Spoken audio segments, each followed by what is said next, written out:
Hello and welcome to another episode of Beer Man's Noble Beer Reviews. Today I have a beer from, it's actually a collaboration between Sycamore Brewing Company and Amor Artis Brewing Company. This beer is called Aurora Borealis. I'm guessing you can tell by the can that that's what that is. Which is a technical term for the Northern Lights. The description just says Norwegian Farmhouse IPA. It says Artis Framgarden Kvik yeast from Starkfugden in some Norway. Gives this IPA tropical fruit, floral, and red apple notes. It's interesting because it seems like so many breweries recently, like really recently, have started using this Kvik yeast. Which, I don't know why they're, like, describing it as, like, some special Norwegian yeast, because from what I've heard, a lot of breweries are just using it because it doesn't necessarily have any, like, specific qualities. The benefit of it is it doesn't have specific qualities. It just ferments super clean. It can handle a lot of, like, really high alcohol. So it's just, like, a really good all-purpose yeast. So I am assuming that this should just be a pretty clean IPA, but we'll see. I'm generally not a huge fan of Sycamore Brewing, which I will admit, but I do like Amor Artis a lot, so I figured I'd give this a try. And anyways, this is 6.0 ABV, so I'm going to crack it open and see what we got.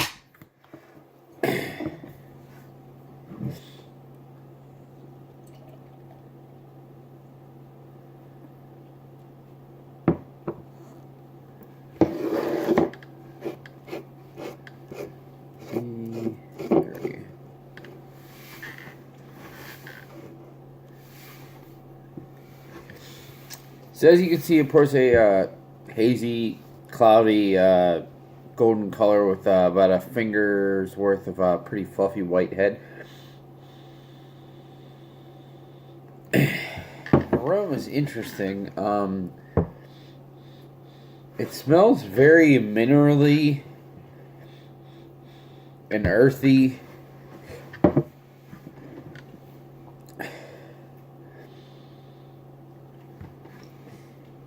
I mean, it doesn't...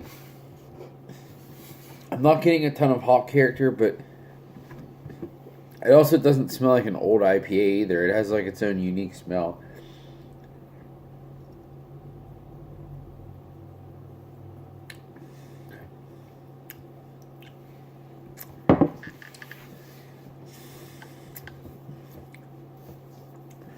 So it is a little bit malty. There's a little bit of citrus underneath it, a little bit of earthy hop character. I'm really trying to pick out what that tastes like because it is. It's almost like candied oranges. It's a little sweet.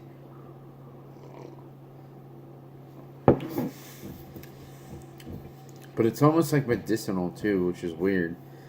It definitely does not have like a super bright hoppy character. But it does seem like that the yeast and the water profile is really playing a part in this too. It does kind of remind me of like a Belgian IPA a little bit. It's not as estery as that, but it does have that like earthy character that seems is coming more from the yeast than the hops itself.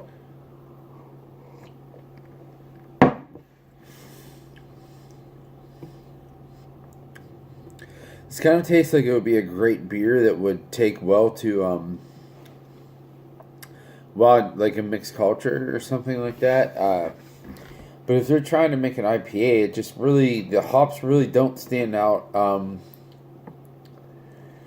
They are kind of earthy and bitter, which is okay, but it's just not... I don't know, like, even West Coast styles, at least, they have, even if they're somewhat sweet and somewhat bitter, they usually still have, like, a big hop punch to it, and this is kind of just dull, all around, but it really doesn't have that much malt character to it that I particularly enjoy or would want to have again.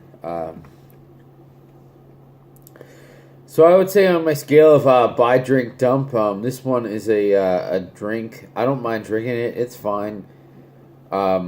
But I definitely would not buy this again. There's nothing particularly unique about it or special about it that would make me want to buy this again. So I'm just gonna finish this can, and then I think that'll be all of it for this beer. So I think that's all I got on this one. Please like, comment, subscribe. Let me know what you think, and I look forward to doing the next one. Thanks.